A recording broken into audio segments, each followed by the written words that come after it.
Radhe Radhe. Good morning. कैसे हो आप सब लोग? आशा करते हैं आप लोग अच्छे होंगे, मस्त होंगे, एकदम बढ़िया होंगे और राधा रानी की कृपा से स्वस्थ होंगे।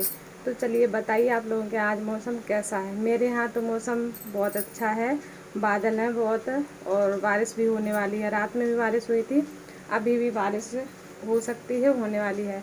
तो चलिए मैं नहा धो चुकी हूँ और नाश्ता भी मेरा बन गया है। तो आप लोग पूछेंगे कि आज नाश्ते में क्या बनाया है, तो मैं बता देती हूँ। नाश्ते में मैंने बनाया है पोहा। ये देखिए किस किस को पसंद है पोहा, कमेंट में ज़रूर बताना। मेरे यहाँ तो सबको बहुत अच्छा लगता है, बहुत टेस्टी लगता है। तो अब हम जा रहे हैं पूजा करने, दिखाते हैं आपको। मेरे देखो ये छोटा सा मंदिर है, ये देखो, ये मेरे कान्हा जी हैं, मेरे भोले बाबा हैं, ये राधा कृष्ण है।